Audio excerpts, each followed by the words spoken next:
Hey everybody, it's Jason Blaha here, and once again it is time for the Q&As. Alright, first question, and this one's a little long.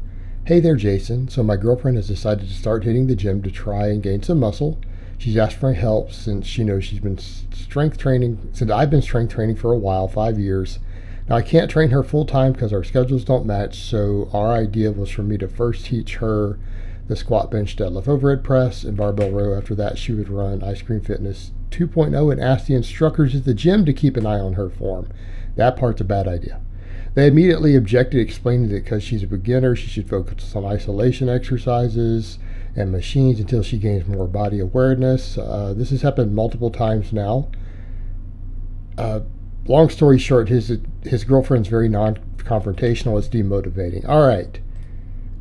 Cut the instructors out at your gym, right? First of all, just don't do that. Most personal trainers are completely incompetent. What you just told me about them, they are completely incompetent. They have no business training anyone. You can tell them that I said that. You can give them my Q&As. If they can't teach the squat, bench, and deadlift and overhead press to a complete novice 75-year-old grandmother, they have no business calling themselves personal trainers. They are unqualified and they need to find a new career. They did not bother to learn the basics they need to do their job. Now, that being said, it's also not their job to train your girlfriend for free. Are you paying them? Because you said you asked them to keep an eye. You didn't say I hired them.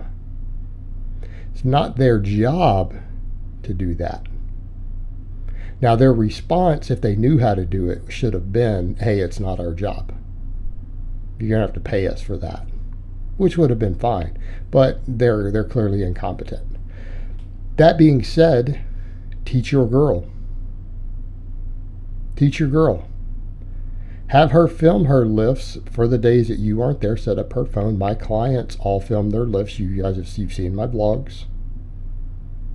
And have them teach her. Hell, hire me, I'll coach her.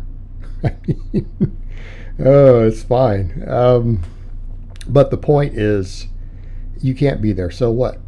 She doesn't need help. I mean, it's not like your girlfriend is mentally handicapped.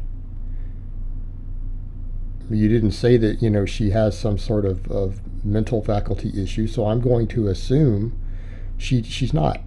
So teach her the basics. The days she can't, have her film her big lifts, and then you form coach her. It's not that hard. Teach her while you're there. She doesn't have to have perfect form to load the barbell. You just need decent enough form. You need good enough form to safely load the big lifts. And once you have that, you can do it. All right? Once you have that, you can do it. Not a problem. But she'll just need to film some of her lifts for you. She can set up her smartphone, press the record button, and show it to you later. She can text it to you. This is an easy solution. Easy solution. All right, next question. How do you address someone that has a great deadlift but weak squat? Zach, I know you. I know Zach. So let's probably not use the word great, because you already know my definition of a great deadlift is minimum 600 pounds. So you're talking about someone who pulls 700 and only squats 400. That would be what I would describe as that category. I'm going to assume that's not what we're talking about. I'm going to assume they're a proficient, good deadlifter, and maybe their squat's really weak. It's going to depend on the lifter. I would need to see what's going on. This is not, hey, there's a cookie cutter answer. Hey, you would need to look at their form. You would need to look at their musculature. However, assuming there's no injuries, like they can squat proficiently, that they know how to perform the squat, you've got to address that first. Can they physically squat? Do they have physical limitations preventing it? Can they proficiently squat the barbell? Do they know where to even place the bar on their back? Do they know how to open up their hips? Do they know how to sit back? All right, address technique first. Once technique has been addressed, if they're proficient at the movement and there's a very large gap between their deadlift and their squat, and I'm going to say a large gap is 200 pounds. What do we mean there? They deadlift 425 and they squat 225.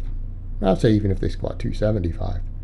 So 150-pound gap. Their legs are weak. This person needs more leg volume. Their quads, their adductors, their glutes are all small. They probably compensate for their weak legs by using their back. They probably have a lot of back development, and they have a disproportionately small amount of lower body development. As someone, I promise you look, they probably row a decent weight. They probably are pretty good at pull-ups.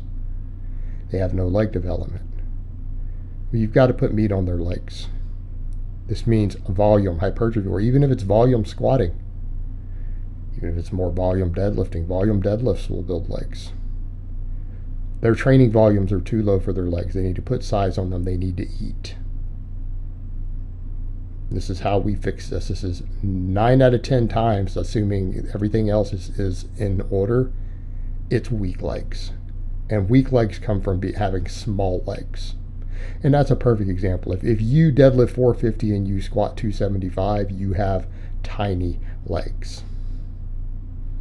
Fix it. All right, next question. I've heard Louie Simmons talk about using 2 exercises for max effort upper body. Do you implement this into some for your more advanced lifters programs? All right, we need some context for this. This is to get a little more heavy volume in. So doing 2 different ME lifts on conjugate. Number 1, I would never implement this for someone not on a blast. Okay, in other words, a drug-free lifter, this shouldn't even be on the table. Like this is not an option. Number 1. Number 2, your enhanced lifters, when they are between or they are cruising or they're on maintenance doses of testosterone, this is not an option. All right, so let's get that out of the way. And so just because you use a little gear doesn't mean you're on a blast. Oh, guys, I use 250 milligrams of test, 300. No, you're natural. Okay, your test is double normal. You're not blasting. You don't do this. Very simple. Number 2, this is for people who have really good lifestyle factors in place. This is for people who are probably in a calorie surplus, who are sleeping at least 8 to 9 hours a night with good fatigue management. If they have any stress in their life, or they're not on a reasonably hefty dose of that there cell tech, this should not be implemented. Do I do this for any of my clients? Yes. But we go back to who do we do it for? All right, very simple. Guys who are bulking, good fatigue management, who are blasting. Everyone else, not going to happen. I would not implement it. Nope. And I don't recommend that you do it either. All right, guys, but that's really all I have to say on that today. I hope it's been informative, and I will talk to you guys next time in part 2.